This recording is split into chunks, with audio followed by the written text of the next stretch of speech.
Hello, I'm Sarah Singer, nurse practitioner student at Maryville. Today I'm going to be doing the neurological assessment. My patient Patrick is going to read the video release statement as I scan the room. I, Patrick Singer, voluntarily give Maryville University permission to record my image and or voice and grant Maryville University all rights to use this recording in any medium for educational and other purposes that support the mission of the university. I understand the following information will be gathered by a Maryville University student as part of a course assignment. I give my express consent for this information, gathering and physical assessment to be filmed and posted in the student course shell for access by faculty and students at Maryville University.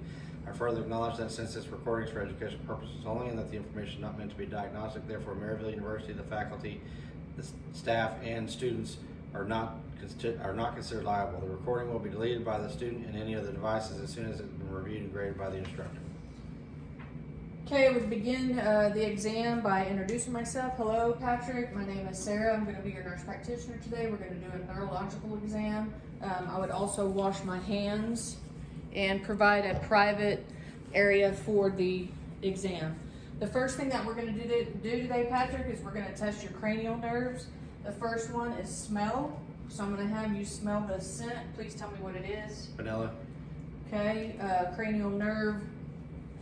Number 2 is testing for visual acuity. So I'm going to use the modified Snellen chart. Cover one eye, please, and tell me, read the lowest line possible. LTFPH. Okay, other line, please. Other eye. LTFPH. Okay. So then cranial nerves 3, 4, and 6 are extraocular movements. If you will, with both eyes, look at the tip of this pen and just keep your head still and just follow the pen.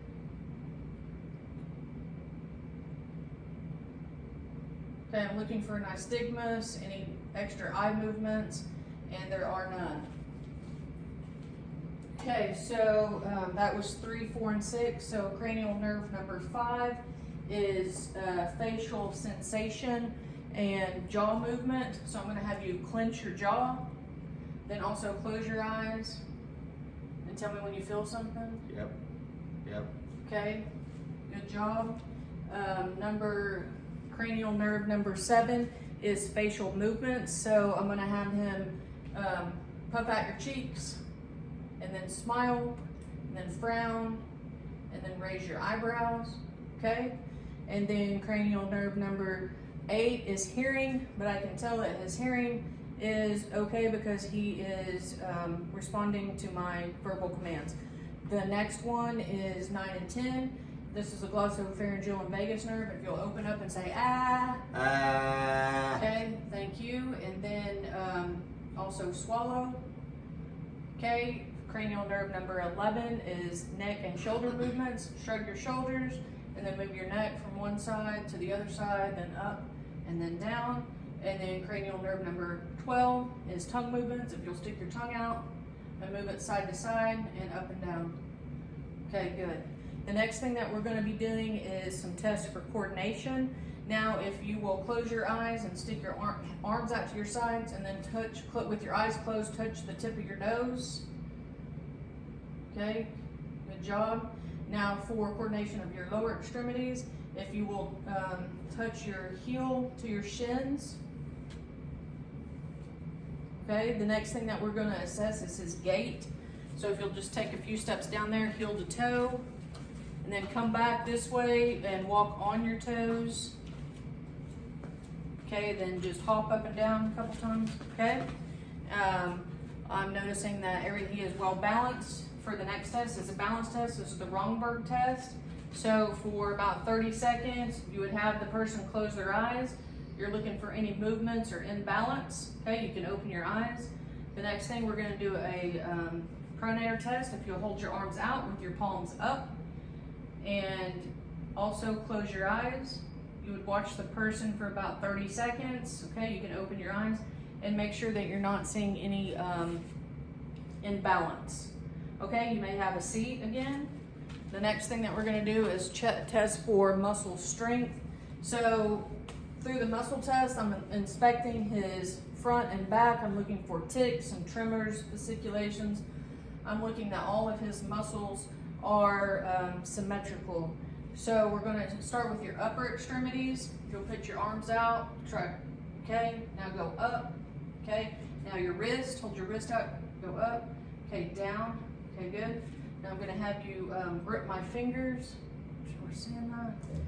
Okay, and then put your fingers out, and then do abduction with your fingers. Okay, put them back in. Okay, moving to your lower extremities, you can relax. I'm gonna check your hips. You can force down. Okay, try to raise up. Try to raise up, and now force down. Okay, now we're gonna check your knees. You can raise out. Okay, now put your knees out. Now come back down. Okay. The next thing that we're going to check is the dorsiflexion flexion of his foot. So if you point your toes up, now press down like you're pressing on the gas. Okay. Now press up. Okay. All those muscle movements were symmetrical. The next thing that we're going to do is also back to the hips. We're going to do abduction, try to move them out, and then adduction, move them in. Okay, so next we're going to move on to sensory perceptions. And so what I'd like to do is, I've got two objects. You're going to close your eyes and you're going to tell me if it is sharp or soft. Soft. Soft. Sharp. Sharp. Sharp. Okay. I'm also going to check to see how you can tell temperature.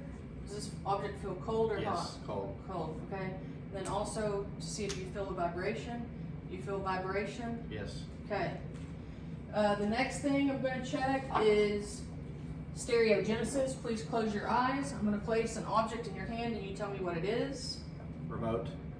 Okay, good. And now for graphesthesia, I'm going to write something in your hand. Close your eyes and you tell me what it is. Yes. Okay, good job. The next thing that we're going to do is 2-point localization. I've got something that has 2 points or 1 point. So close your eyes and tell me if you feel 2 points or 1 point. 2. 1.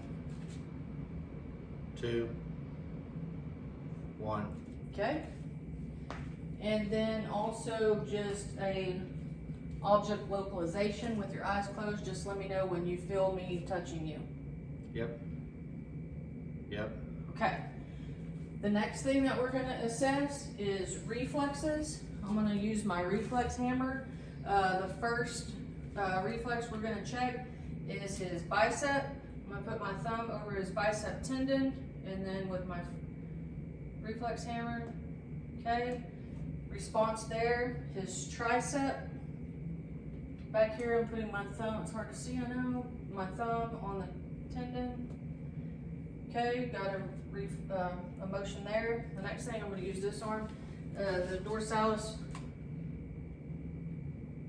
Okay, reflex there. The next thing that we're going to check is his knee jerk. Okay. Okay, and now I'm going to check the other ones on this side. Biceps, tricep, and then, okay. So we've checked all of his reflexes. The next thing that we're going to do is 2 special techniques. I'm going to have you lay down. Okay, the first one is Koenig sign, and I'm going to stand over here. I'm going to flex his hip and knee, and then extend. Do you feel any pain? No. Okay, that would be a negative sign. Then over here, flex the hip and knee, straighten his leg. Do you feel any pain? No. Okay, that would be a negative Koenig sign. The next thing is Brudinsky. If you'll just flex your neck up. Do you have any pain? No. Okay, notice no pain and no muscle movement, so that's also a negative sign. And that concludes our test.